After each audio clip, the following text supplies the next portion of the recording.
नमस्कार, बहुत स्वागत है आप सभी का। आप देख रहे हैं आपकी बात छत्तीसगढ़। आपके साथ मैं हूं अभिलाष मिश्रा। छत्तीसगढ़ में एक बार फिर ओबीसी आरक्षण को लेकर सियासी घमासान मच गया है। बीजेपी पिछड़ा मोर्चा ने आज रायपुर में प्रदर्शन कर सरकार से 27% आरक्षण की मांग की।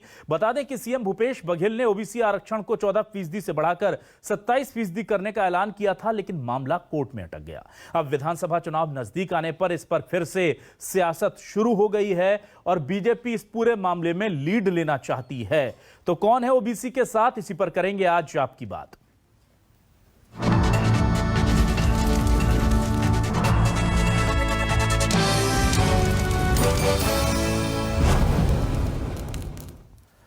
तो क्या कहना है बीजेपी का ओबीसी आरक्षण को लेकर और क्या जवाब दे रही है कांग्रेस, जरा सुनिए। मांग नहीं, ये तो वादा है भूपेश बघेल का, उसको पूरा करना चाहिए। सब मोर्चों पर यह सरकार विफल रही है। ये अपने आप को ओबीसी मुख्यमंत्री बोलते हैं, छत्तीसगढ़िया मुख्यमंत्री बोलते हैं। 50-55% यहाँ की आबादी है पिछड़ों की, तो क्यों नहीं 27% आरक्षण दे रहे हैं? देखिए, मध्य प्रदेश में सुप्रीम कोर्ट के आदेश से 27% का आरक्षण मिला, क्यों नहीं छत्तीसगढ़ को मिल सकता? क्योंकि हमारी सरकार आने के बाद 27% आरक्षण का विधिवत निर्णय लिया है और भारतीय जनता पार्टी को तो केंद्र सरकार से कहना चाहिए कि यहाँ छत्तीसगढ़ में जो आरक्षण का मसला होता है केंद्र सरकार का भी होता है, राज्य का भी होता है, मगर हमारी सरकार ने तय किया है छत्तीसगढ़ में 27% आरक्षण देने की बात है, मगर वो कोर्ट में लंबित है। उस पर जैसे कोर्ट का निर्णय होगा हमारी सरकार उस पर आगे कार्यवाही करेगी। तो क्या है न्यूज 24 मध्य प्रदेश छत्तीसगढ़ के सवाल, आपको सवाल दिखाते हैं। हमारे सवाल है, ओबीसी आरक्षण पर बीजेपी की हुंकार, 27% आरक्षण दे सरकार। ओबीसी आरक्षण को दिखावे के लिए बढ़ाया, क्या आधी आबादी का हक किसने कोर्ट में अटकाया? ये बड़ा सवाल है। कांग्रेस ने बीजेपी से पूछा सवाल, आप क्या करते रहे 15 साल? छत्तीसगढ़ में ओबीसी को लेकर छिड़ा रण, कब मिल पाएगा 27% आरक्षण?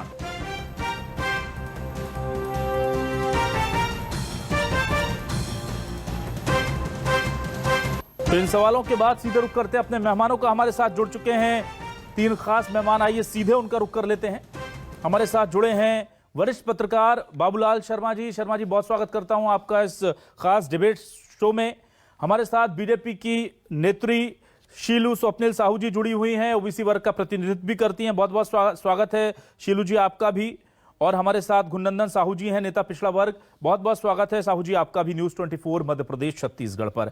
सबसे पहले मैं आता हूं गुणनंदन साहू जी के पास। साहू जी, मैं आपसे यह जानना चाहता हूं, आपको क्या लगता है, बीजेपी ओबीसी के साथ है आरक्षण या कांग्रेस ओबीसी को आरक्षण देना चाहती है, या आपको लगता है कि ये सिर्फ सियासत कर रहे हैं, इनका ओबीसी के उद्धार से, विकास से कोई लेना देना नहीं? क्या सोचता है ओबीसी समाज?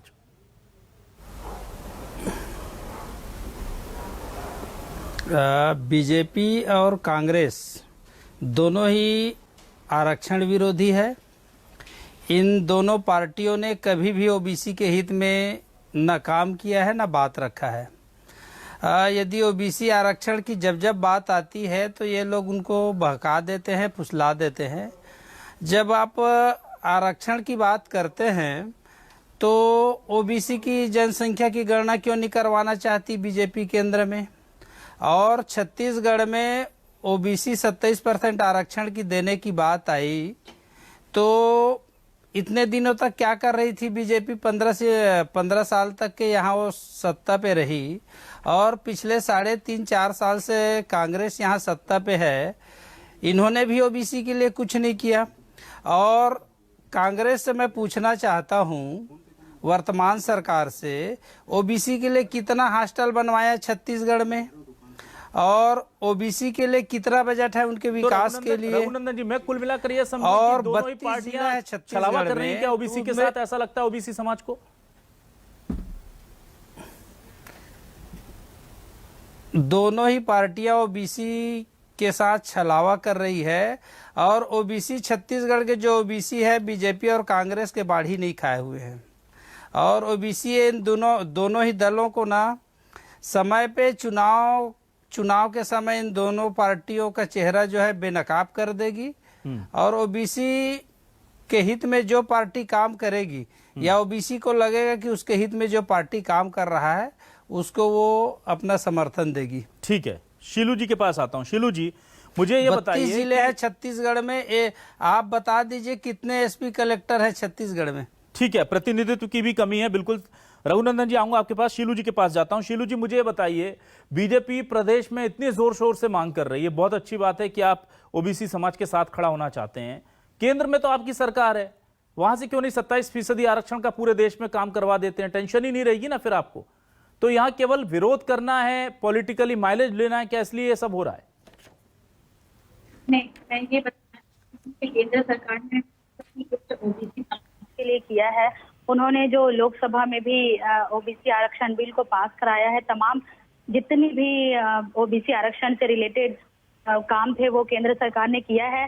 लेकिन इस आरक्षण पास करने के बाद राज्य सरकार को भी एक दायित्व दिया गया है कि राज्य में लिस्ट बनाना है और ओबीसी को ज्यादा से ज्यादा जनगणना करके ओबीसी को 27% आरक्षण राज्य सरकार पर भी यह दायित्व दिया गया है। तो अभी मैं बताना चाहूंगी कि छत्तीसगढ़ में जो राज्य सरकार है वो अभी तक 3 साल हो गए हैं और कोई भी जातिगत लिस्टिंग ही नहीं की गई है। और 27% आरक्षण की तो बात छोड़िए, जो सबसे बड़ी आबादी वाला ये ओबीसी समाज है वो आज वो समाज आज किसान वर्ग है और मजदूरी कर अपनी अर्थव्यवस्था कमाता है, उनको सबसे ज्यादा 27% आरक्षण की जरूरत है।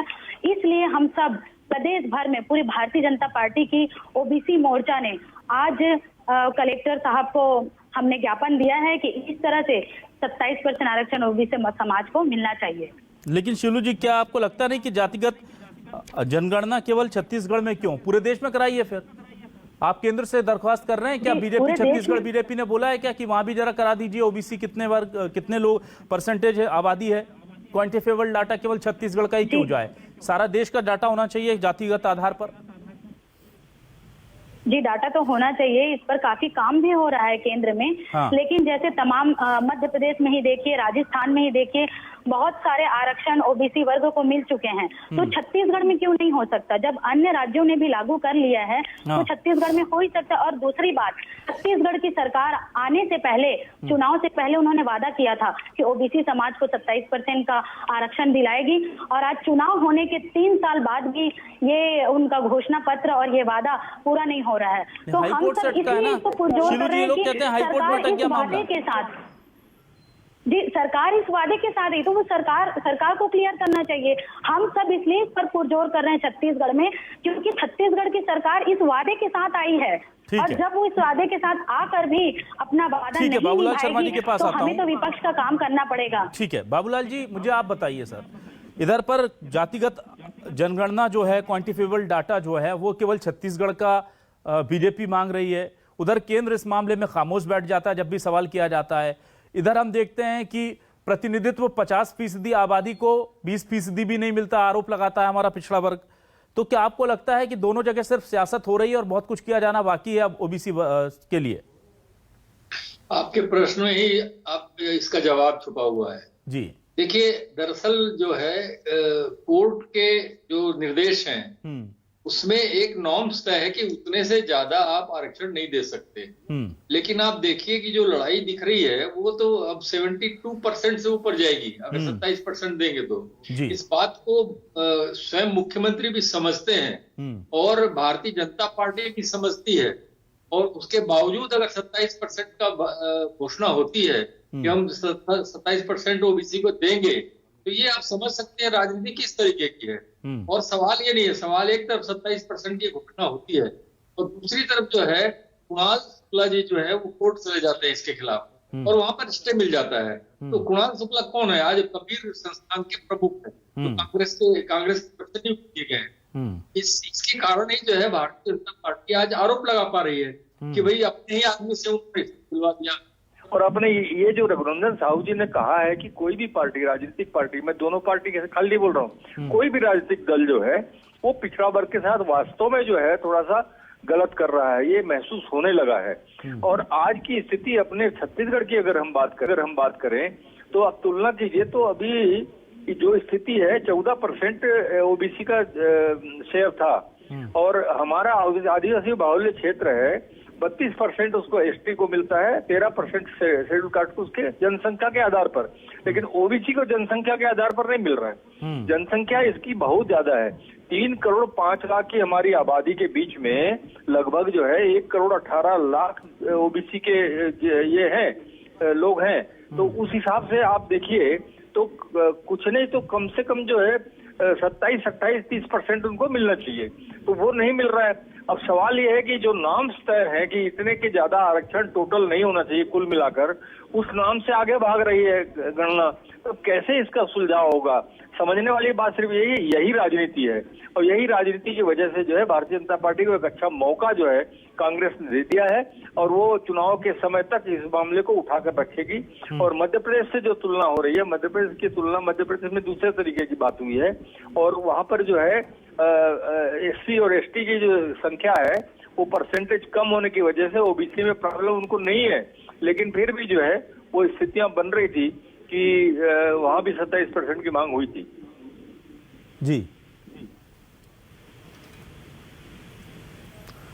हमारे साथ यहाँ पर कांग्रेस से भी वरिष्ठ नेता जुड़ गए हैं, हम उनका सीधा रुख कर लेते हैं। मैं सवाल उधर भी लूंगा, लेकिन उससे पहले मैं एक बार फिर रघुनंदन साहू जी के पास आ जाता हूं। रघुनंदन जी, मुझे ये बताइए कि बीजेपी 15 साल रही, आप 15 साल पहले से ओबीसी का जो प्रतिनिधित्व है प्रदेश में जनसंख्या में वो लगभग वही है, आधे से ज्यादा लोग या आधे के आसपास ओबीसी वर्ग है, तब आपको नहीं मिला, और अब वही बीजेपी धरना प्रदर्शन कर रही है। कैसे देखते हैं आप इसे?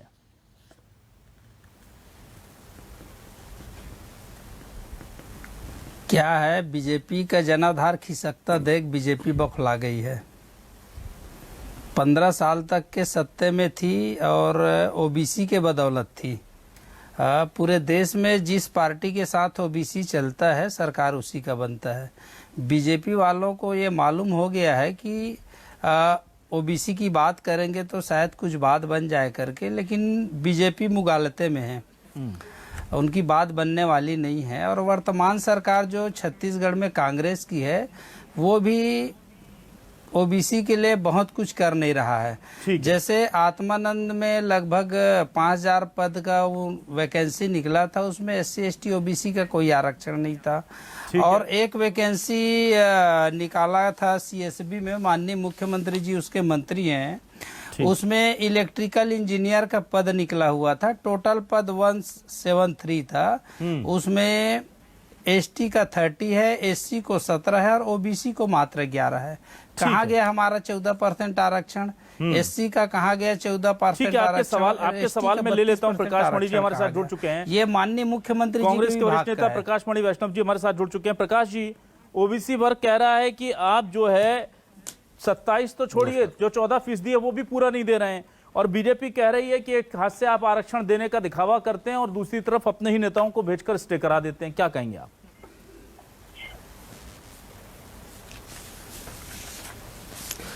देखिए, भारतीय जनता पार्टी जो ओबीसी आरक्षण पर सवाल उठा रही है, उससे सबसे पहले तो ये बताना चाहिए कि उनकी पार्टी में कितने बड़े नेता बने पिछड़े वर्ग से, कितने मंत्री बने इनके 15 साल के शासनकाल में, कितने आयोगों में, कितने निगमों में, कितने मंडलों में ओबीसी वर्ग के नेता बने। तो ये सब जवाब भारतीय जनता पार्टी को देना चाहिए। भारतीय जनता पार्टी असल में मुद्दा विहीन हो चुकी है। छत्तीसगढ़ में इन्हें मुद्दा नहीं मिल रहा है। भूपेश सरकार की जन कल्याणकारी कामों के कारण इन्हें मुद्दा नहीं मिल रहा है। भूसे के ढेर में सुई की तरह मुद्दा खोज रहे हैं। तो ये लोग कभी आंदोलन के लिए आंदोलन करते हैं, कभी ओबीसी के लिए आंदोलन करते हैं। लेकिन मैं एक चीज बता दूं कि छत्तीसगढ़ की जनता समझदार हो चुकी है। छत्तीसगढ़ की जनता जानती है कि किसकी सरकार में उनका भला हो रहा है और किनके शासनकाल में लगातार शोषण हुआ था। तो ये अगर सोच रहे हैं कि इस प्रकार के काम करके किसी एक वर्ग को अपनी ओर रिझा लेंगे, तो ये बिल्कुल गलत सोच रहे हैं। छत्तीसगढ़ की सरकार हर वर्ग को ध्यान में रखकर काम कर रही है। ओबीसी वर्ग के लिए भी मैं आपको बता दूं कि रजिस्ट्रेशन जो है लगातार जारी है। 21,191 गांव का रजिस्ट्रेशन हो चुका है, उसमें 11,700 पंचायत भी है, 169 निकायों में। अगले हफ्ते जो है रिपोर्ट आयोग सौंप देगी और उसके आधार पर विचार किया जाएगा आरक्षण पर। तो छत्तीसगढ़ की सरकार लगातार काम कर रही है ओबीसी के लिए और हर वर्ग के लिए। ठीक है, शीलू जी के पास आता हूं। शीलू जी, आप मुझे ये बताइए कि कम से कम क्वांटिफिकेबल डाटा 3 साल में सरकार ने तैयार कर लिया, जो आप लोगों ने नहीं किया, जो पूर्ववर्ती सरकारों को करके जाना था तो इतना लंबा वक्त नहीं निकलता। और आरक्षण की मांग आप अभी क्यों कर रहे हैं? ओबीसी तो 50% छत्तीसगढ़ जब बना था तब से थे, और 15 साल आप सत्ता में थे, तब आप लोगों ने क्यों नहीं दे दिया? जी, मैं यही बताना चाहती हूँ, मैंने पहले ही बोला था कि बीजेपी, भारतीय जनता पार्टी एक अच्छे विपक्ष के तौर पर एक ऐसा आवाज इसलिए उठा रही है क्योंकि आज हम हर जगह जाते हैं, क्षेत्रों में जाते हैं, मैं एक जनप्रतिनिधि भी हूँ, तो क्षेत्रों में युवा बेरोजगार इतने ज्यादा बेरोजगारी में हैं और जितना भी एग्जाम भर रहे हैं, स्कूलों में फॉर्म भर रहे हैं, यहाँ तक कि जो आत्मानंद स्कूलों में भी टीचरशिप का फॉर्म आया उसमें भी ओबीसी का आरक्षण नहीं दिया गया। और इस तरह से जो एक बेरोजगारी भत्ता देने की भी बात कही थी सरकार ने, वो बेरोजगारी भत्ता भी नहीं दिया युवाओं को, उनको बेरोजगारी भत्ता भी नहीं मिल रहा है, युवाओं को रोजगार भी नहीं मिल रहा है, और प्लस रोजगार जो मिल रहा है उसमें उसको आरक्षण भी नहीं मिल रहा है। तो इसलिए सभी जनता आज एकदम त्राहिमाम कर रही है, छत्तीसगढ़ की जनता, और ये ज्वलंत और आरक्षण की इतनी चिंता है तो आप ये बताइए कि 15 साल के शासनकाल में आपने क्या प्रयास किया? कोई अधिसूचना जारी की, कोई कमेटी बनाई ओबीसी के आरक्षण के लिए? कमेटी की बात नहीं, कमेटी बनाई गई थी, लेकिन आपने क्या प्रयास किया 15 साल के शासनकाल में आपकी पार्टी ने? नेता है कम से कम ओबीसी आरक्षण के लिए कोई कमेटी नहीं, होते थे, युवाओं को बेरोजगारी भत्ते की बात भी आप झूठ बोल रही हैं। एग्जाम निकलते थे उसमें तो आरक्षण मिलता था, लेकिन आज ये राज्य सरकार आउटसोर्सिंग करते थे, कोई रोजगार नहीं, आउटसोर्सिंग करते थे आप लोग, बाहर प्रदेशों से लोग लाते थे यहाँ रोजगार करने के लिए। और चुनाव से पहले ये वादा किया था कि 27% आरक्षण देंगे, आज 3 साल हो गया 27% आरक्षण का। ये तो सरकार की जिम्मेदारी है ना, ये राज्य सरकार की जिम्मेदारी है, ये विपक्ष की जिम्मेदारी नहीं। लेकिन ठीक है नेहा जी, एक अच्छे विपक्ष की भूमिका शीलू जी मैं आपके पास आता हूँ, बाबूलाल शर्मा जी के पास चलता हूँ। बाबूलाल शर्मा जी, मुझे एक चीज समझ नहीं आ रही बाबूलाल शर्मा जी, आप मुझे ये बताइए सर कि ये बीजेपी और कांग्रेस के खेल में कहीं ऐसा तो नहीं होगा ना कि ये जो ओबीसी का मामला है ये कोर्ट में अटक जाए लंबे वक्त तक? लगता है बाबूलाल शर्मा जी से हमारा संपर्क जो है वो टूट गया है। मैं एक बार फिर से रघुनंदन जी के पास आता हूं। रघुनंदन जी, आप कह रहे हैं कि बीजेपी भी आपके साथ छलावा करती है, कांग्रेस भी छलावा करती है, लेकिन विकल्प क्या है आपके पास? किसको आप वोट दे देंगे? आप मुझे बताइए। अगर बीजेपी और कांग्रेस आपको लगता है कि दोनों ही आपके साथ नहीं है, तो आपको वोट तो इनमें से किसी एक को देना है, या तीसरी शक्ति को भी, कोई तीसरी पार्टी कोई तरफ भी देख सकता है ओबीसी वर्ग?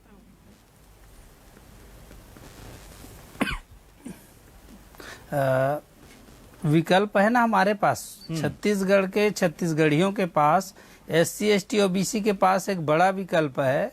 अभी 1.5 साल वक्त है, तीसरा फ्रंट बन भी सकता है, और जुनून वाले यदि 100 लोग भी तैयार हो जाएंगे इस राज्य में तो बीजेपी कांग्रेस कहीं नहीं लगते, तीसरा फ्रंट बन जाएगा। और ज्यादा बहुतायत जो मतदाता है OBC के हैं, ST के हैं, SC के हैं। भाई साहब अभी बोल रहे थे कि आप आरक्षण की बात करते हैं, बीजेपी 15 साल तक आउटसोर्सिंग करवाया और कांग्रेस भी करवा रही है आउटसोर्सिंग। यहाँ के बच्चे बेरोजगार हैं, यहाँ के बच्चे गली गली घूम रहा है, गुटखा खा रहे हैं, तंबाकू खा रहे हैं, उनके हाथों में रोजगार नहीं है, और बाहर के लोगों को आप नौकरी दे रहे हैं, चाहे प्राइवेट सेक्टर में हो, तो यहाँ के लोगों को आप नौकरी क्यों नहीं देते? छत्तीसगढ़ जो है दुनिया का सबसे धनी प्रदेश है, यहाँ हीरा का खदान है, यहाँ सोने का खदान है, सब कुछ है, उसके बाद भी हमारे बच्चे रोजगार के लिए इधर उधर घूम रहे हैं, तरस रहे हैं, गरीबी भोग रहे हैं। बाबूलाल शर्मा जी के पास आता हूँ। बाबूलाल शर्मा जी, आप मुझे सुन पा रहे हैं?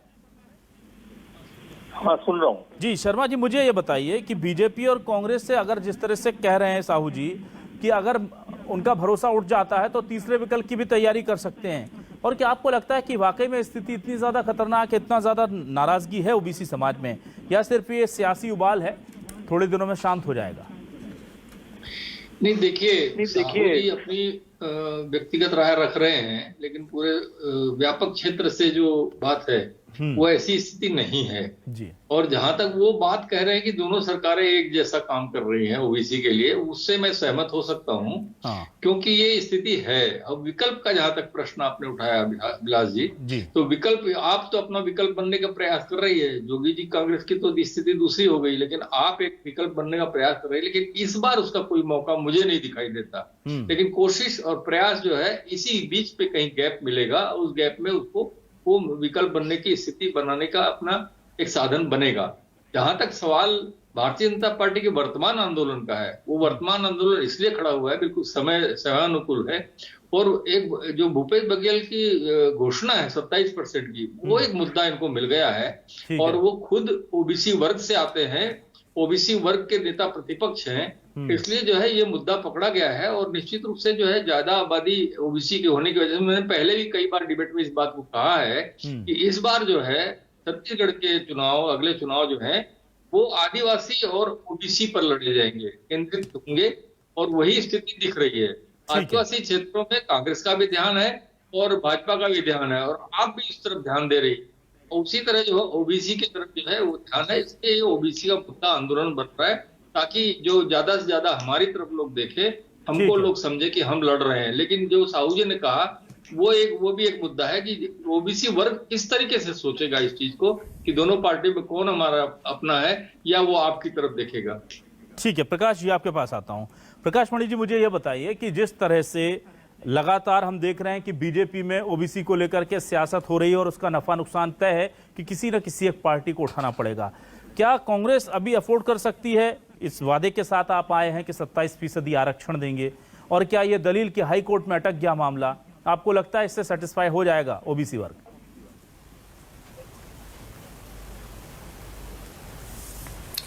देखिए, छत्तीसगढ़ की भूपेश सरकार जो कहती है वो कहती है, जो कहती है वो करती है। हमने अभी तक जो कहा है वो किया है।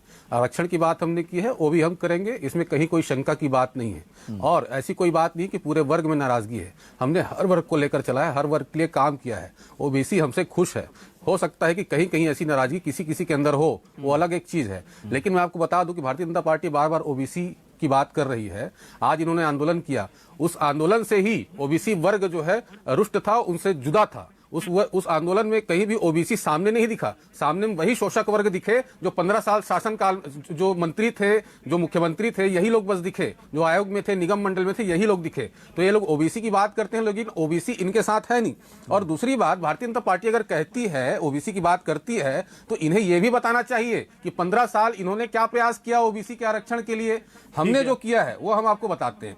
हमने जो है स्थानीय निकायों से पुख्ता दस्तावेज इकट्ठे किए हैं, क्योंकि उच्च न्यायालय आधार मांग रहा है, आरक्षण देने का आधार मांग रहा है उच्च न्यायालय। तो हमें जो है पुख्ता दस्तावेज वहां प्रस्तुत करने हैं, उसके लिए हमने आंकड़े जुटा लिए हैं, और उस जो दस्तावेज है वो सौंप दिए जाएंगे, और उसके बाद जो है वो रास्ता बन जाएगा। तो भारतीय जनता पार्टी को तो सवाल उठाने का कोई हक ही नहीं है, क्योंकि उन्होंने कोई प्रयास नहीं किया, हमने प्रयास किया है। ठीक है शिलू जी, देखिए साफ तौर पर कह रहे हैं कि जो काम आप लोग 15 साल में नहीं कर पाए, 7 साल के केंद्र में रहते हुए मोदी जी नहीं कर पाए, वो भूपेश बघेल सरकार ने 3 साल में किया, और ये होमवर्क जरूरी था। और उसमें भी वो जब कोरोना का एक लंबा वक्त निकाल दिया जाए, कोर्ट ने कहा क्वांटिफिकेबल डाटा लाइए, उसके लिए आयोग बना दिया गया, तैयारी शुरू हो गई, डेटा जुटा लिया गया है, और काफी हद तक काम उसका पूरा भी हो गया, जो रिपोर्ट्स हमारे पास है उसके मुताबिक।